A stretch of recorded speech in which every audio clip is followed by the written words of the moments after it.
investigation.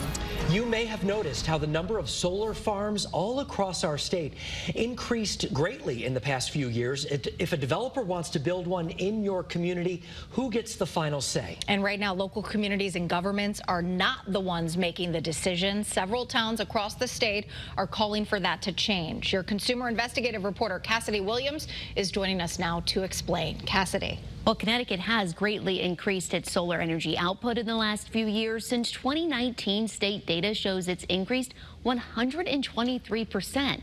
And along the way, there are a number of neighbors who feel like they haven't been heard in the process. In the summertime, it's absolutely beautiful. After a life in New York City, Carol Ann Muro moved to a condo in Torrington for the view. I wanted the country, and I found this, and this was the country to me. Last summer, a letter in the mail threatened to take that away. The mail came from a solar company explaining its proposal to build a solar field behind her home, cutting down 11.8 acres of trees in the process. Where are the environmentalists? Where are they? Muro helped start a petition against the project. Torrington's mayor and her state representative opposed the project too. But in the end, the solar farm was approved, and construction is expected to begin soon. The blue tags mark which trees will soon be chopped. Muro worries about what this means for wildlife and if the lost trees could cause flooding issues. They're taking all of these trees down. It's awful. It really is. Before this experience, had you ever even heard of the Siting Council? Never heard of it before.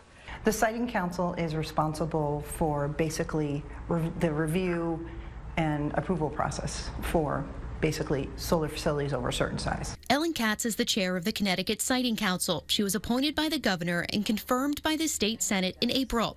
The Connecticut Siting Council was formed in 1972. The 9 appointed members vote to approve a number of electricity-related projects like solar farms and transmission lines. They decide on telecommunications projects like cell towers, too.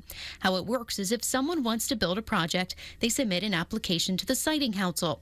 There is then a period of public comment where you can write in or participate in public Zoom meetings. Elected officials like mayors and state representatives can voice their opinion too, but at the end of the day, state statute puts the decision entirely in the hands of the Siting Council. We need to balance the needs of the surrounding community with the larger goals of the state to support the deployment of clean energy infrastructure. Did you feel like you were heard by the Siting Council?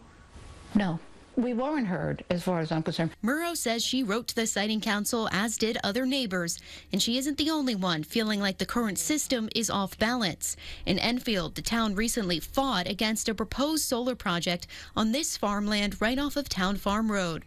Town Council member Michael Ludwig led the effort. Yeah, I'm like, man, this process is terrible. Ludwig says the town spent around $36,000 to hire lawyers to try and prove their case to the Siting Council that the solar field would negatively impact the town, but the project was approved. I feel bad for those folks who live there because I feel like I failed them. Local people should have more of a say in what's going to be in their community. The I-Team reviewed the Siting Council's decisions over the last 3 years. Of 42 decisions about solar projects, 37 were approved. That's an 88% approval rate. What do you think that number says about the Siting Council and its decision-making process? I look at that number as, reflecting a great deal of work that goes into that. I mean, 12% is not an insignificant number to be rejected. I would invite anyone who wonders how the Siting Council does its deliberations to listen in on one of our meetings, because they're all public, and we spend an incredible amount of time going over the applications. Katz says she doesn't think the current system needs changing, but they can do better. I don't want to say improve the process, because I actually think it's a good process, but I think people need to feel that the process works for them. We're trying to encourage the proliferation of clean energy, but people are always concerned about how close it is to their backyard and how close it is to their schools, all legitimate concerns. So I think it's incumbent on the council to ensure that the public trusts that the process is fair. Muro doesn't trust the process. Everything we wrote to them, it was like they totally ignored it. As Muro prepares for changes in her slice of the country, she thinks changes are needed in how these decisions are made. Now, several laws have been proposed that would give local governments more power in the approval process, but will any of them actually get passed? We look into those proposals and who is opposing them tomorrow at 5. Your consumer investigative reporter, Cassidy Williams, Channel 3 Eyewitness News.